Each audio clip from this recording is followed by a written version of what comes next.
¿Cómo están? Bienvenidos a un nuevo episodio de Fútbol Infinito. Jaime Macías, Eduardo Vizcayar y el saludo para un amigo, para un ex compañero, inclusive fuimos vecinos un tiempo, Cristian Novoa. Cristian, gracias por estar con nosotros. Hola, ¿cómo estás, amigo? Bien, bien. Un gusto también a ti y tranquilo, encerrado en casa, tratando de sobrevivir, como dice uno. ¿Cómo estamos, don Vizca? Todo bien, todo bien. Un lujo que nos damos hoy contar con un jugador de la categoría de Cristian Novoa, toda una trayectoria en el fútbol europeo.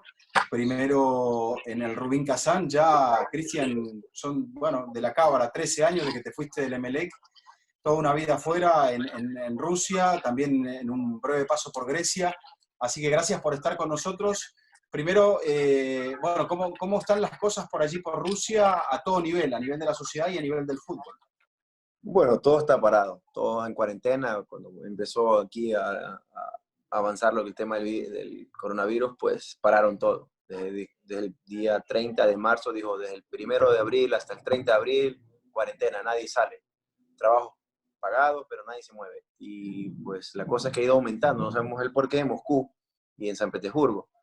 Y al parecer esta cuarentena lo van a dar hasta el 12 de mayo, porque ya estamos ya 30, ya 1 de mayo, y hasta el 12 de mayo. Pero yo creo que va a ir hasta junio seguramente. ¿Cómo avisoras, Cristian, o cómo viviste tú este proceso de entrenar en casa, de entrenar un poco en solitario? Digamos, ¿cuán demandante fue, más vale desde lo psicológico, no tanto de lo físico? Difícil poder adaptarte a todo esto, porque la costumbre de salir todos los días de la cancha, de ver a tus compañeros, entrenamiento en grupales, entonces, y a estar todo el tiempo en casa. Claro está que las concentraciones son muy parecidas, pero te da la oportunidad de poder salir, de poder entrenar, de poder conversar con otras personas. Esto te quita todo. Pero en sí, lo que me ha costado más es mantener lo que es la fuerza en la pierna, porque por no tener pesas, entonces salió una operación y tengo que todo el tiempo estar trabajando lo que es el fortalecimiento de la rodilla. Por el hecho de haber vivido allí en el Mundial sobre todo y en otra experiencia más también, conocemos que la sociedad rusa es bastante estructurada y bastante estricta. ¿Qué tan estricto es ahora la norma del confinamiento? Sabemos que en unas partes de Europa ha sido un poco más flexible, con cierta posibilidad de salir un poco más de casa, en otros lugares no, solamente para hacer cuestiones esenciales. ¿Cómo es la situación por allí? Bueno, en sí, aquí fue cuarentena, encerramiento, nadie sale, y si sales, pues a un máximo de 100 metros que tengas, no sé, una tienda o algo que sea una farmacia, algo específicamente necesario. De ahí todo el mundo que esté afuera, pues ahora habló el ministro y el gobernador de aquí de la ciudad y dijo que cualquiera que quiera salir, pues con máscara. Ahora se empieza a pensar en el reinicio, Cristian. Una de las posibilidades es la máscara, hay ciertos protocolos. ¿Alguna vez, más vale por el frío, jugaste con máscara, tuviste que taparte la nariz y boca? ¿Cuán complejo es eso para el jugador en caso de que se requiera? Yo nunca me he tapado la cara, la verdad. Lo que sí me he tapado son las orejas y las manos, siempre, porque lo que más me hace frío, pero en sí, si te vas a tapar la cara, yo no sé si se pueda jugar. Hemos hecho pruebas, ¿no? Cuando te ponen pruebas físicas, cuando empiezas la pretemporada, te ponen una máscara con los tubos aquí para ver no sé, el mayor tiempo posible que tengas para aguantar. Pero es muy molestoso, no sé si lo quieren implementar para jugar.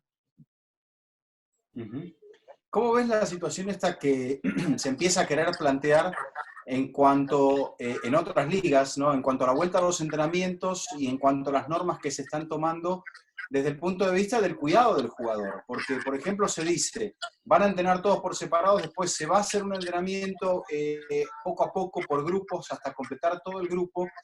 Y después, por ejemplo, una de las normas es que ni siquiera ustedes puedan formar para una foto grupal, porque el hecho de estar uno junto al otro implicaría un riesgo de contagio. Entonces, si esta es la norma, ¿ves posible que se pueda llegar a jugar al fútbol bajo estas condiciones? Mira, yo no soy doctor, no soy un experto en estas cosas, pero ¿de qué te sirve no dar la mano, no tomarte la foto juntos? O sea que con un tiro de esquina no te vas a parar 1 metro de él y no lo vas a marcar. Entonces son cosas que no llevan una cosa ni con la otra. O sea, o juegas todos, es claro estar, con los protocolos previos al partido, de que todos están sin coronavirus, y con los test, con todo eso, sin temperatura, pues se puede jugar. Y al resto ya, o sea, yo no veo ningún problema, porque al final, si lo vas a estar tocando todo el tiempo, un tiro de esquina, un tiro libre, te pones la barrera, o sea, en la barrera también te vas a parar 1 metro cada uno, vas a dejar el espacio por la mitad, y te van a patear, entonces no tiene ningún sentido las cosas que se pueden, digámoslo así, tratar de ver o tratar de hacerlo en la cancha. Afuera de la cancha lo que tú quieras, pero ya adentro, que no lo vas a tocar al rival, eso es imposible, y que no te vas a atacar los ojos, no te vas a cogerte la nariz, no te vas a estar tocando uno con otro, o sea, eso no lo veo factible. ¿Tú piensas que tiene que ver alguna presión por el dinero que mueve el fútbol, que digamos haya este apuro en volver cuando quizás las medidas no están dadas? O sea, ¿cuál es tu óptica en esta idea de volver lo antes posible? ¿Tiene que ver más con un tema económico o con que realmente pueden controlar cualquier tipo de contacto? Mira, yo no sé cuál es el trasfondo. Yo te digo, yo prefiero estar entrenando, estar jugando. Si al final uno se enferma, no, es como una gripe. Al final, pues yo lo miro de esa manera. Yo no sé si soy, yo te vuelvo y repito, no soy experto, pero supongamos que nosotros estamos ya fuera en el sentido que nos concentramos, como estamos en la cuarentena, podemos pasar todo el equipo a un hotel directamente. Si quiere con las familias, todos estamos metidos dentro de un hotel, entrenamos y nos así mismo a los partidos, jugamos y regresamos al hotel. Entonces nos mantenemos, digámoslo así, en cuarentena dentro de lo obligado para jugar el campeonato durante lo que dure el campeonato. Si dura, lo que falta son 8 partidos, pues 3, 4, 5, 6 semanas, se pasaría para terminarlo. Porque yo no sé, el resto de personas están metidos en casa, se ve que están jugando fútbol, pues prende televisión y te da algo por lo menos para hacer. Pero de ahí que se pueda o no, o si hay presión por dinero o por otras cosas, eso sí no sabría decirte, pero yo prefiero 1000 veces estar entrenando y jugando que estar aquí encerrado. Claro está que corres un riesgo, pero al final el riesgo es para quién. Si tú tienes tu familia, niños, y tratas de cuidarte todo el tiempo, pues no lo sé. La verdad que no te mentiría si te digo, no soy un experto, pero yo prefiero estar afuera. ¿Cómo han sido, justamente sobre eso, cómo han sido las conversaciones en el plantel o entre los jugadores del plantel, el cuerpo técnico y con los dirigentes acerca del intercambio de ideas de qué es lo que ustedes preferirían hacer en este momento? No, o sea, son muchas propuestas que nos dicen el presidente, que nos da el director deportivo, de que se está hablando pues, en la federación, ¿no? Pues se puede empezar el 21 de junio, se puede empezar el 28, o se anula el campeonato. O sea, al final todo depende de lo que pase por la pandemia. Nosotros podemos decir, Sochi está controlado, pero Moscú está en una situación donde hay más de 100.000 infectados, entonces tampoco podemos decir, vamos a empezar el 21 de junio, nosotros podemos entrenar tranquilamente y los que están en Moscú se les va a hacer muy complicado, entonces va a haber una diferencia deportiva que no va a ser muy correcta, digamos, de esa manera. Entonces es muy complicado tomar alguna decisión o tomar una forma de empezar el campeonato, porque en sí esto no tiene pinta que vaya a parar. Así que no lo sé. ¿Cómo imaginas tú el futuro, Cristian, sin vacuna? Que esa es la pregunta que nos hacemos todos y me gustaría saber cuál es tu punto de vista. Es complicado sin vacuna. Los hospitales van a estar siempre trabajando día y noche para tratar de pasar este virus. Yo no sé si cuando te da el virus ya llega el punto de que ya te recuperaste, te vuelve a caer o no. La verdad que no se ha hablado de ese tema. Porque si uno dice eso, pues prefiero que infectarme ya y decir, bueno, ahora sí me voy a mi vida normal. Porque no logro saber, no logro entender qué es lo que hay atrás de o qué efectos secundarios tiene todo este tipo de cosas, porque uno también tiene mucho miedo, sobre todo por la gente mayor, por lo que se ve, pero muchos dicen, no, pero también hay gente de 30, 40 años que se enferma y se está muriendo. Pero al llegar a eso no sé exactamente, porque no he tenido no he palpado, no he conversado con absolutamente nadie expertos en este tema, pero si la cosa es demasiado seria, como se dice, pues hay que prevenirlo, pero en sí no lo sé, no es difícil esas preguntas. Cristian, hay competencias que se cancelan, que se dan por ganadas a ciertos equipos, como en el caso de Francia, el Paris Saint-Germain fue declarado campeón, tenía una ventaja bastante holgada, y hay competencias que no se sabe qué es lo que van a ocurrir, hay competencias que todavía no han comenzado, como es el tema de la eliminatoria de la Conmebol hacia el Mundial de Qatar, que tiene un criterio bastante particular. ¿Cómo ves ese tema hacia adelante que se puede llegar a tratar de negociar, en el sentido de decir, va a haber que hacer modificaciones, pero ¿cuáles serían? ¿Cuál es la sensación que tienen ustedes? Y si lo has conversado con alguien de la propia federación o de la selección ecuatoriana. Bueno, lo que se puede comentar es que hasta no encontrar una vacuna, pues está complicado todo. Porque nosotros como futbolistas queremos también salir a jugar al fútbol, pero también tengo un vecino que juega al básquet y también quiere jugar al básquet profesionalmente. Tengo al otro lado, tengo un tenista que también quiere, entonces va una cadena entre todos queremos hacerlo. Los abogados quieren salir otra vez a ejercer y así un sinnúmero de cosas, entonces no podemos estar ligados que el fútbol. Claro está, a mí me encantaría volver a jugar al fútbol. Yo, encantado, pero hay prioridades, entonces decirte ahora qué poder hacer, qué no hacer, no hay manera de resolver esto.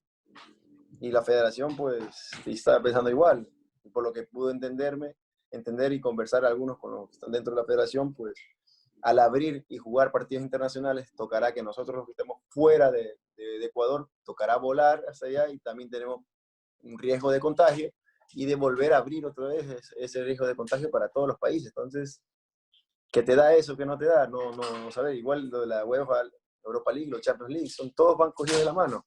Porque, digamos, si estamos en campeonato dentro de Rusia, al menos ya Rusia, el campeonato se mantiene ahí, pues ya el virus está dentro de esto y ahí se mantiene. Pero, por ejemplo, si Alemania ya no tiene virus y juega un equipo ruso contra un equipo alemán en Champions League, va a pasar lo mismo que pasó cuando jugó el Valencia con el Napoli o con el equipo italiano, que no recuerdo, que fue como dice, ahí donde explotó todo. Entonces... Sí, sabes que te escuchaba, Cristian, y ya para ir cerrando, pues me parece que quizás si esto no tiene una solución a corto plazo, estamos llegando quizás al final de los torneos entrelazados. Es decir, esto de que jugamos eliminatoria Champions, Liga en un mes, como que eso puede llegar a su fin y realmente vamos a tener meses de torneo local, meses de torneo continental y meses de torneo de selecciones. Quizás estoy exagerando y yéndome muy lejos, pero no sé cómo lo vean ustedes.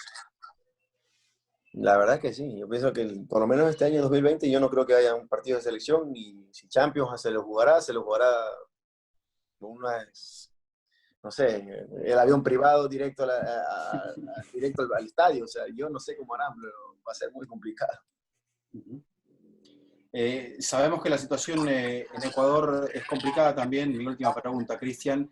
¿Qué has sabido de compañeros? Aparte, bueno, por supuesto de tu familia, de tu gente allí y de gente del fútbol. ¿Cómo está transcurriendo esta situación que es tan complicada allí en el Ecuador? Bueno, conversado con Antonio, conversado con varios, y pues la situación es idéntica que en cualquier parte del mundo. Caos, muchos enfermos, sin saber qué va a pasar, sin saber qué hacer, qué lugares ir. O sea, todos son las mismas preocupaciones en todos los países, en cualquier idioma, en cualquier cultura, son iguales. Entonces, al final uno tiene que mantener la calma y tratar de ver que vaya pasando todo esto, porque creo que la ciudad de China ha sido el país de chino, el Wuhan era donde fue donde empezó todo, después de 3 meses volvió más o menos a la normalidad, y pues tocará esperar así mismo. Y veremos cuando ya ellos comienzan a salir fuera del país, entonces por ahí dentro se está manejando, pero no sabemos al final qué vaya a pasar y las preocupaciones son las mismas. Cristian, muchísimas gracias. Realmente muy importante hablar contigo y sobre todo aclararnos muchos puntos desde la óptica de ustedes, del jugador, de lo que es posible controlar en cuanto a contacto y relación con compañeros y rivales y lo que realmente ya se escapa de las manos porque iría en contra de la esencia de lo que es el propio juego. Pues sí, un gusto, tú sabes, Jaime, un gusto de verlos a ustedes dos y nada, pues yo le digo, mis palabras son de lo poquito que sé de este tema. Yo no sé, soy un experto, pero lo único que se puede decir, si hablamos de fútbol, va a ser imposible no haber contacto, va a ser imposible no tocarlo, dar la mano y no sé. El resto ya, pues los expertos decidirán qué es lo mejor para todos. Sabes más que nosotros, deja la humildad de lado.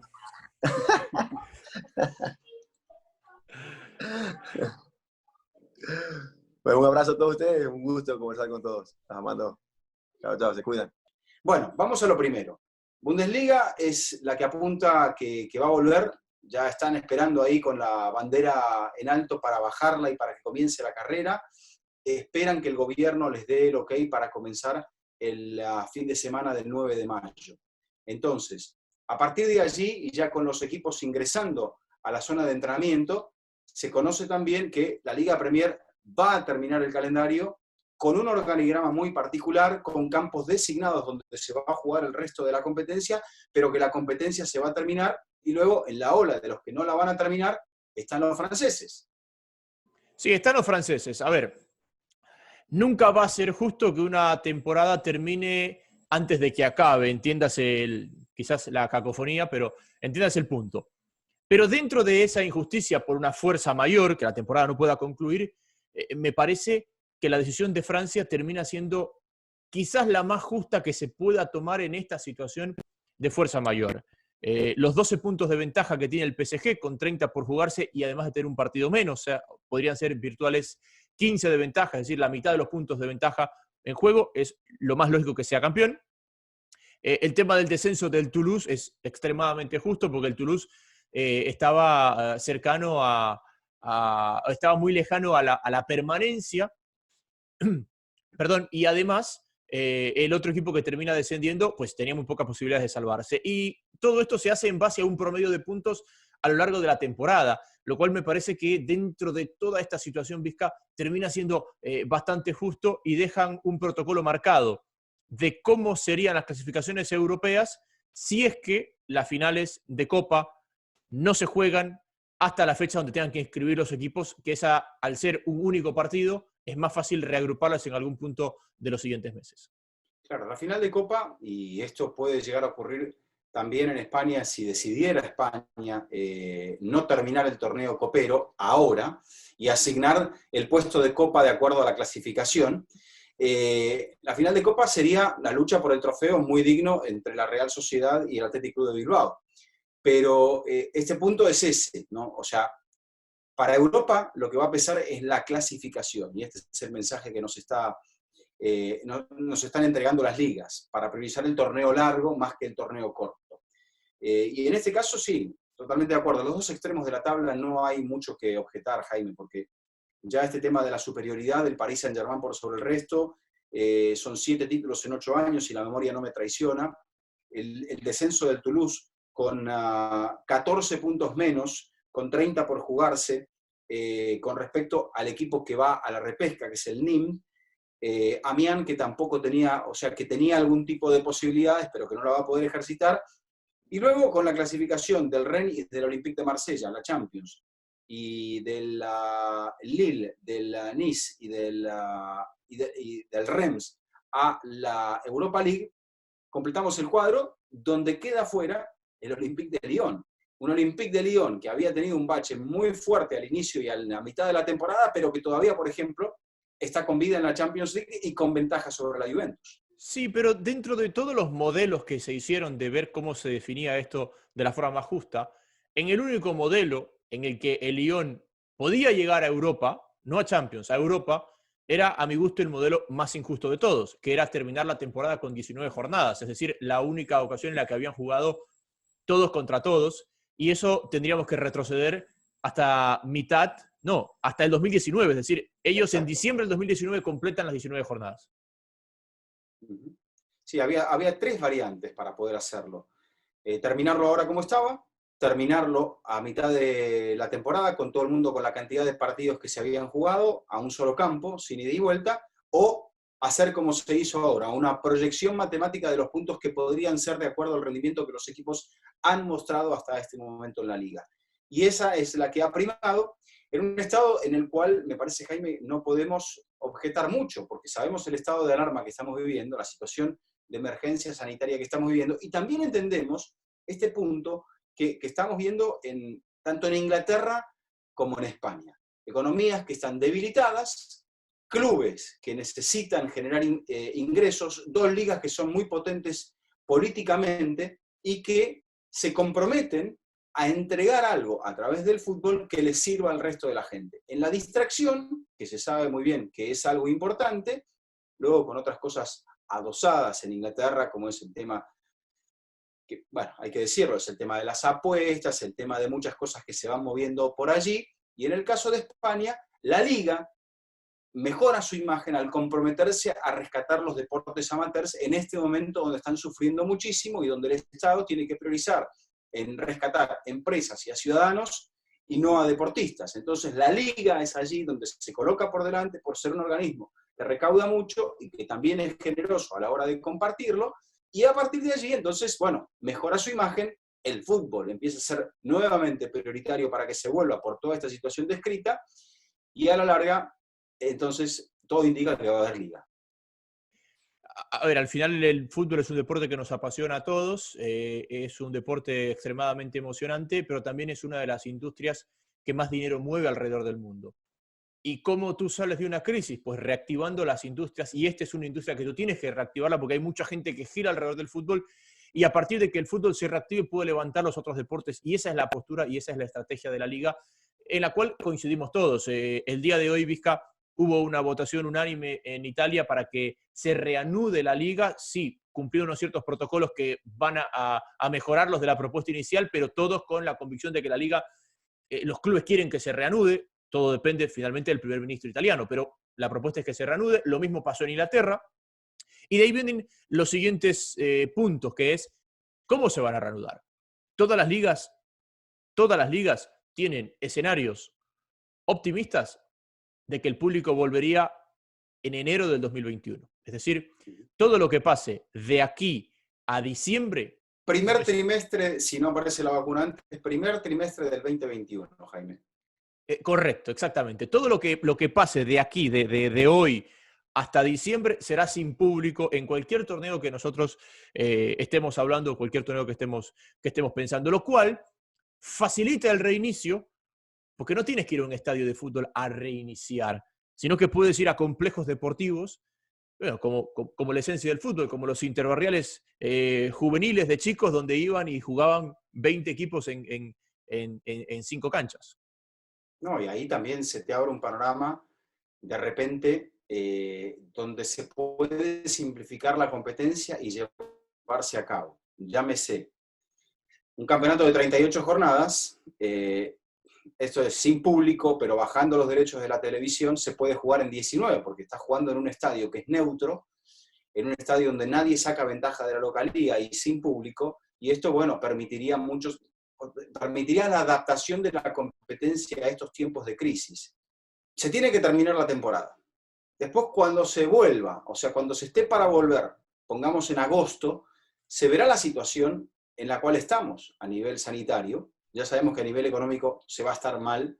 El cierre de la primera parte del año, del primer tercio del año, es negativo, con unos indicativos económicos muy fuertes para la economía puntual, por ejemplo, de cada país y del resto de Europa. Es una caída sin precedentes y probablemente la caída más importante después de la Segunda Guerra Mundial. Entonces, si no se puede jugar todo como estaba, porque implica un riesgo muy grande, hacer un calendario de 38 partidos o de 34, dependiendo de la liga, habrá que acortar, habrá que simplificar, Jaime. Entonces, esa es una decisión que se tendrá que tomar más adelante.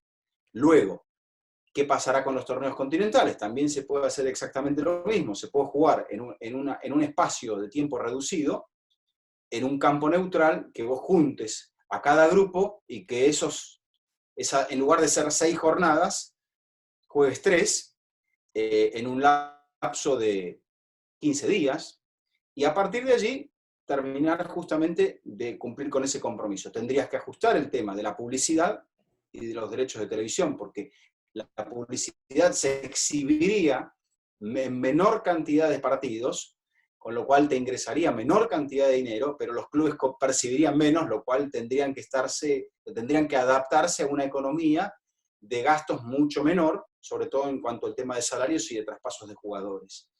Y finalmente el tema de los jugadores, Jaime. O sea, que no es el tema menor, sino que es el tema mayor. Son los que posibilitan el fútbol. Sí está la gente que hace todo este tipo de análisis, los médicos, etc.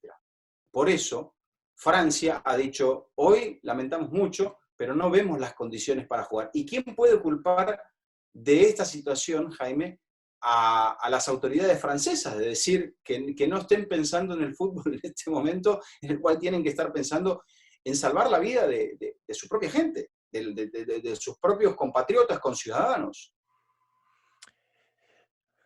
Es complejo, Vizca, porque al final los gobiernos, cuando empiezan a reabrir, la crisis no está superada cuando los gobiernos empiezan a reabrir.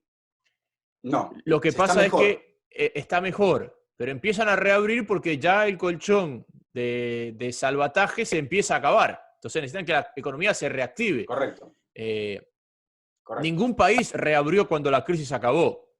Todos empezaron a reabrir cuando la crisis mejoró.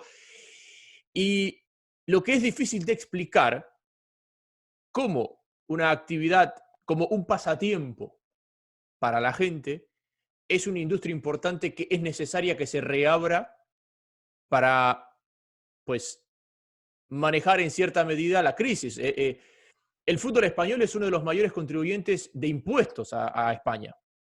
Si no me equivoco, Messi, por ejemplo, es la persona natural que más impuestos paga en España. Entonces, a medida que Messi genera menos ingresos y que el Barcelona genera menos ingresos y que la gente que trabaja alrededor del Barcelona genera menos ingresos, el gobierno genera menos ingresos. Y por eso es que hay ciertos países que con sobra de motivos está desesperado porque el fútbol regrese, pero tiene que maquillarlo, que no se vea que es un lujo que el fútbol regrese, sino que es una necesidad que el fútbol regrese. Correcto, por eso también Javier Tebas se mueve y va al Consejo Superior del Deporte para tratar de pactar la ayuda hacia las otras disciplinas, porque eso va a generar que el gobierno entienda que la vuelta del fútbol es un elemento, entre comillas, prioritario. Y de eso un poco se trata, ¿no? El fútbol sí es importante que vuelva desde todo punto de vista de lo que representa en este momento de crisis, pero también es importante que vuelva en las mejores condiciones. Los jugadores se habían negado a volver utilizando controles controles para saber si tenían o no el virus, aún sabiendo que el personal sanitario, la gente común de a pie en la calle, no se sabía o no había controles suficientes para ellos. Entonces, claro, el fútbol porque puede, porque tiene dinero, está dentro de una burbuja distinta al resto de la sociedad. Y eso los jugadores de fútbol lo veían como una situación que los colocaba en un punto de cuestionamiento. Y ellos no quieren estar en un punto de cuestionamiento, aparte de querer sentirse seguros haciendo lo que han hecho toda la vida. Entonces, es un tema muy complejo, es un virus muy complejo, es una situación muy compleja. A, desde el punto sanitario, no estamos descubriendo nada, y B, desde el punto de vista económico. Volviendo al tema netamente futbolístico, creo que coincidimos que las ligas que no han sido canceladas hasta hoy van a volver. Sobre todo porque... O quieren volver, o tienen el compromiso de querer Claro, volver. estamos hablando España, Alemania, Italia e Inglaterra. De esas 4 ligas, la única que no ha sido todavía autorizada por el gobierno y que está empujando para volver es Italia, ¿verdad? España dijo que el gobierno avalaba, Alemania dijo que el gobierno avalaba, Inglaterra dijo que el gobierno... Perdón, Inglaterra no ha dicho que el gobierno avalaba, Inglaterra es igual que Italia. Tienen un compromiso los clubes de volver a espera de la confirmación de gobierno. Pues me parece que va a volver. ¿Que la competencia se va a desvirtuar? Sí, porque no es lo mismo para el Eibar jugar en Ipurúa contra el Leganés que jugar en el campo de entrenamiento de Las Rozas. Pero los clubes entienden que esos partidos se tienen que jugar para que esos partidos se televisen, para que haya ingresos y para que puedan sobrevivir, inclusive si descienden. Vizca, me ponía a revisar. El único antecedente que tenemos de una situación como esta, de ligas que se pararon abruptamente y que reiniciaron abruptamente en medio de una crisis, fue la Segunda Guerra Mundial. Hay 5 equipos, que descendieron en ese periodo de tiempo y desaparecieron. ¿Por qué? Porque si bien tú desciendes a una segunda categoría deportiva, tú te caes a una tercera o cuarta categoría económica. Es decir, porque tú vienes de una primera en un punto muy importante económico del fútbol y bajas a una segunda en el peor momento económico de los últimos 20 años. Entonces el golpe económico es importantísimo y esos equipos no se recuperan. Y de ahí tienes a otros 10 equipos que les tomó 15 años volver a la primera división. Justamente por eso. Entonces, los clubes entienden que para ellos es mejor sacrificar su localía a pesar de descender, pero haber generado recursos en estos 12 partidos que quedan, a salvarse, pero no tener con qué comer la próxima temporada.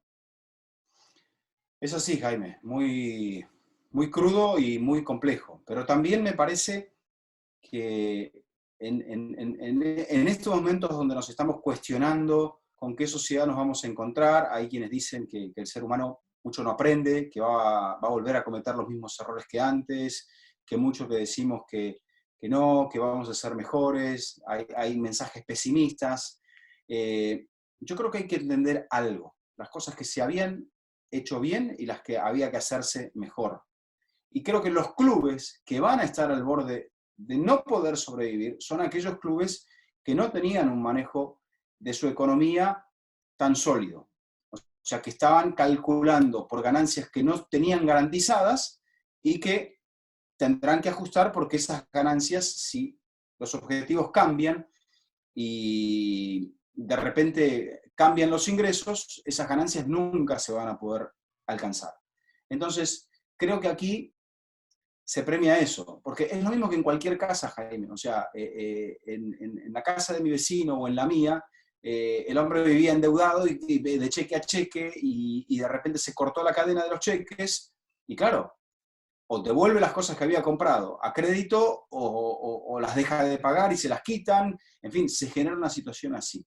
Y uno puede elegir de qué modo va a vivir, pero me parece que en este punto hay una total libertad para ello. En este punto, quizá también sea ese modo de volver un poco a la vieja usanza, es decir, yo no puedo gastar más de lo que estoy ingresando en el día a día. Y si de repente alcanzo un objetivo, me voy a poder dar, o sea, o si de repente me pagan el aguinaldo, voy a poder salir de vacaciones a un lugar un poco más lujoso o llevar a mi familia a comer afuera. Si no, voy a tener que comer adentro, voy a tener que hacer la compra con mucho cuidado para poder no quedar endeudado.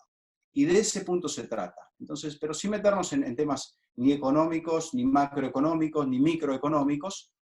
Bueno, hablemos un poco de la Champions, ¿no? ¿Qué es lo que sigue? ¿Es factible la Champions con una liga francesa, por ejemplo, y Europa League, con una liga francesa que decide no jugar más, donde no se sabe bien qué va a pasar con sus equipos? O sea, hemos hablado de un escenario de Champions, por ejemplo, una Final Eight en un lugar así como el que estabas describiendo. Por ejemplo, en los campos de la UEFA en Lyon. ¿Se podrá hacer eso, Jaime? O sea, con los equipos concentrados, sabiendo que no tienen el coronavirus, encarando todo esto en una situación de total emergencia, porque es la emergencia dentro de la emergencia o declararlo todo nulo. La Champions es lo más factible de todo. Yo no sé si la UEFA se avivó o fue pura casualidad en decir, agosto es nuestro, porque agosto está más lejos que junio. Entonces, en ese sentido, me parece que es importante para la UEFA tener ese campo libre. Finalmente, la Champions es lo más factible, te lo repito, no solamente porque es agosto, Vizca, sino porque la Champions son 12 equipos, de los cuales 2 van a jugar únicamente un partido, donde se van a ir eliminando y te vas a ir sacando equipos de encima a lo largo de 15 días. Y la Champions es por la que van a hacer un esfuerzo. Por ejemplo, esto es su opinión. Perdón que le pegué al micrófono. Si el PSG tiene que jugarse 12 partidos o 13 con 12 puntos de ventaja en el campeonato y lo que eso logísticamente le conlleva, y si no, o que le den el título sobre la mesa ahora, lo cual a mí me parece justo, lo repito, pues va a preferir que le den el título sobre la mesa ahora. Ahora, si tú le dices al PSG, epa, si es a partido único, estás a 3 partidos de poder ganar la Champions, y eso te va a conllevar irte a Suiza en agosto, cuando tus jugadores ya, pues ojalá hayan regresado de sus países, ¿y por qué no? ¿Y el Atlético de Madrid? ¿Y por qué no? Esta es una Champions League que nosotros decíamos que estaba muy barata antes de que nos imaginemos que todo esto iba a pasar. Imagínate ahora, el título de campeón de Europa no se lo van a quitar a nadie y todos van a hacer el esfuerzo para ir a ganarla. El City, el PSG, el Atlético de Madrid. Sí, sí, es verdad. Hay series que todavía están en el aire, como la de el Lyon contra la Juve, la del Napoli contra el Barça. Hay series que están un poquito no definitivamente decantadas, como la del City contra el Real Madrid con la ventaja del visitante, aunque el City dice, bueno, pero ahora yo tengo que ir a jugar sin mi público. Es una situación algo injusta, pero que tendrá que ser afrontada, o el Bayern, que tiene que recibir a un Chelsea después de la ventaja de 3-0 en la ida. Pero sí, a priori podríamos quedarnos sin varios de los candidatos fuertes, y a priori podríamos entender que la Champions también, jugándose, que este es otro de los puntos. La UEFA le hará creer a sus federaciones, a sus miembros, y en esto va a empezar la reunión del próximo 27 de mayo, que si la Champions y la Europa League se terminan, bajo las condiciones que sea que se terminen, así sea que se jueguen en la cancha 1, la cancha 2 o la cancha 4 de Nyon, lo que va a importar es la valla de publicidad al borde del campo y que la televisión tenga una buena señal. Pero luego, el año que viene se verá qué es lo que ocurre con la sede de la final de Turquía, con la sede de la final de la Europa League en Polonia. Pero si se termina, va a ingresar un dinero, va a ingresar menor cantidad de dinero por menor cantidad de partidos, pero al menos va a ingresar algo. Y eso significa que la próxima temporada puede comenzar, que en las arcas ha entrado dinero y que las federaciones y los clubes van a percibir cierta cantidad de dinero. Entonces, dentro de ese marco, ahí está. El fútbol es como una máquina, como una factoría que no se puede parar del todo. Y si se para, genera todo este vacío que perjudica a muchas partes. Pero ojo, no se puede hacer todo esto, lo que decía antes, sin la aprobación de los médicos y los jugadores. Y luego me parece que también, como te decía antes, en la reflexión de que todo el mundo dice, ojalá volvamos a lo de antes. No, yo creo que tenemos que entender que antes se estaban cometiendo muchos errores. Hay agentes de futbolistas, Jaime, que son más ricos que los propios clubes. Hay situaciones que no están bien por los precios inflados de las transferencias. Incluso también cómo ha crecido el mercado de los derechos de la televisión en cuanto a lo que era hace 10 o 20 años. Sí, exactamente. A ver, exactamente lo que marcas, Vizca. Y ojo, nosotros habíamos hablado por teléfono, me parece, que a la UEFA no le gustaba mucho la idea esto de que las temporadas se le queden en el camino, porque se le estaban quedando afuera muchos equipos importantes que le generan mucho. Curiosamente, esos equipos importantes están en las fases definitorias de la Champions. ¿Y qué pasa si la UEFA dice, por ser esta una situación de fuerza mayor, metemos a los semifinalistas a la próxima Champions? Y al Atlético de Madrid se le va a poner una sonrisa de oreja a oreja. Y al Olympique de Lyon, pues se va a jugar la vida frente a la Juventus, que encima tiene ventaja. Bueno, de por sí ya se van a jugar la vida, eso seguro. Sí. Así que bueno, me parece que por ahí van los tiros de la información que tenemos, de la opinión que tenemos y de pues cómo ha ido un poco esta semana. Yo creo que ahora estamos en un punto en el cual, y sin pretender entrar a un terreno que no dominamos, que es el terreno de la evolución, de la epipandemia y el terreno médico, creo que ahora sí vamos a poder, una vez que la curva en los países más importantes de Europa empieza a mostrar una tendencia de que lo peor ha pasado, vamos a poder, sí, algunas noticias y algunas certezas sobre lo que puede llegar a ocurrir de aquí hacia adelante, sobre todo en las próximas semanas, ahora que ya estamos en el mes de mayo, y entre paréntesis, feliz Día del Trabajador a usted, Jaime Macías, porque es un gran trabajador. No, usted es un gran trabajador. A mí el 1 de mayo no me trae buenos recuerdos. Usted sabe que yo tengo solo un ídolo. Y como ese ídolo falleció un 1 de mayo, cuando yo hace tenía... 25 años. Claro, cuando yo tenía apenas... ¿cuántos años tenía? Apenas tenía 6 años. Yo no volví a tener ídolos, hasta que lo conocí a usted, pero no volví a tener ídolos, entonces eh, me marcó ese día.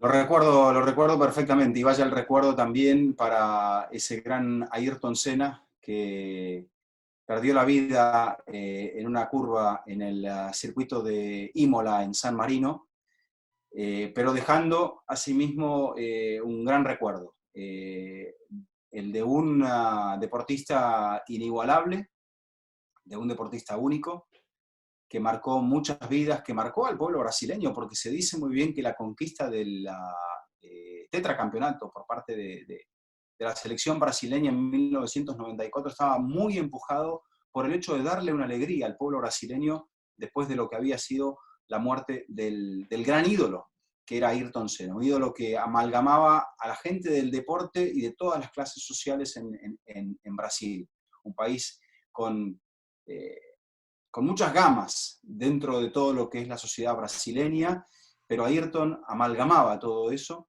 y bueno, el recuerdo para él, porque su clase como conductor, su capacidad de competidor, quizás nos sirva como consuelo el hecho de saber que no se ha olvidado, pero sin embargo el dolor de su desaparición es algo que golpeó a mucha gente. Sí. Así que eso, y es uno de esos que hay Será eterno, será una sola eterno vez en la Ayrton vida. Senna. Sí, de los que son una sola vez en la vida. Lo superarán en números, lo superarán en récords, pero No en intensidad. La intensidad de la luz de Ayrton, por eso quizá brilló un poco menos que otras, porque era tan intensa que no se podía contener esa llama. y con una frase conclusiva, si es que existe la palabra suya, nos vamos.